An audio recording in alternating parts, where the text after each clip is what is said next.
A boost for Bert. Hi, I'm Debbie.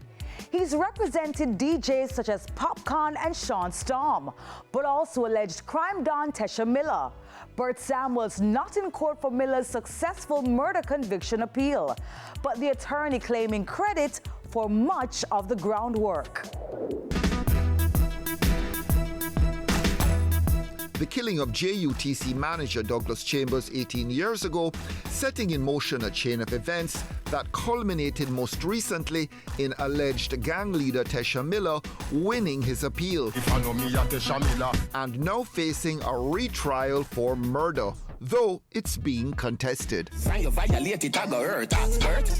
After the slaying of the JUTC man, 10 years after the killing, they arrested Tesha Miller. Now, during those 10 years, he was in and out of custody. The police had him. Where was the evidence? Why didn't they charge him before the lapse of 10 years? Then after the 10 years, he goes on trial. When he goes on trial, he waits 5 years before his appeal is heard. When the appeal is heard, he waits 2 years and 9 months for the results. None of those delays Tesha Miller is responsible for. All the delays is systemic, not the accused. Bert, you didn't follow through with the actual Tesha Miller appeal, but fair to say you laid the groundwork. As a consultant, when you're in a highly charged trial, you want to ask a new lawyer to go into the Court of Appeal. I was too emotionally involved in this case to take it to the Court of Appeal, so I played the role of consultant. How can you be emotionally involved in any case? Because I want to win, and when I win, I lose unfairly. That's when I want to challenge it as a matter of principle. That point that we succeeded on eventually, that there should be 4 challenges, not 2, to the jurors. When the judge ruled against me, I turned to my daughter, Safia Samuels, and I said, ground 1. So I was building up the case for the appeal during the trial. I mean, O.J. Simpson's lawyers did that. They had an expert there, you know, an appellate expert. So I knew that I had to win there because the jury, I didn't have the jury I wanted. But it really has nothing to do with what this person is substantively accused of doing, though. This is procedural. This is about how the court functions or doesn't function. Yeah, and you know, it's fundamental. The jury system should be in the Constitution. I've advocated for that because your jury to be tried by your peers is part of the guarantees over the years for fair trial. And you don't think that people are going to look on and say, boy, you just know how to manipulate the system to your advantage? People say that when they are on the far out. When they come in, they find differently. For example, the resentencing of the witness against Tesha Miller took place in secret.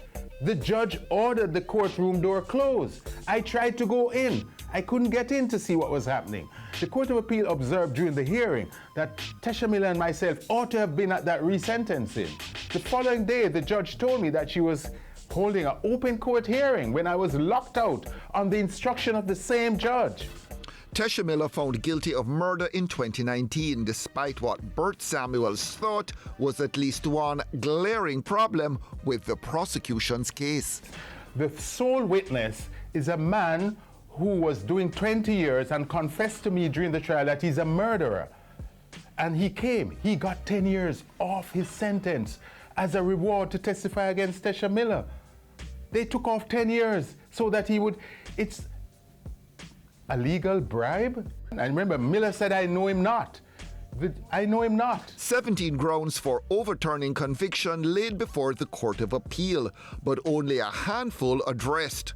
So, the retrial also a bone of contention. It's being challenged. As strong as they come, we will come stronger. Some say smart lawyers in serving their clients' interests do the wider society a greater disservice.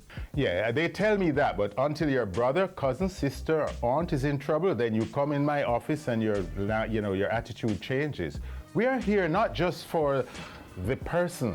I mean, Tesha Miller is important, but what's more important for us as lawyers, the principles of law being applied to every Jamaican citizen who is guaranteed a fair trial before an independent and impartial tribunal.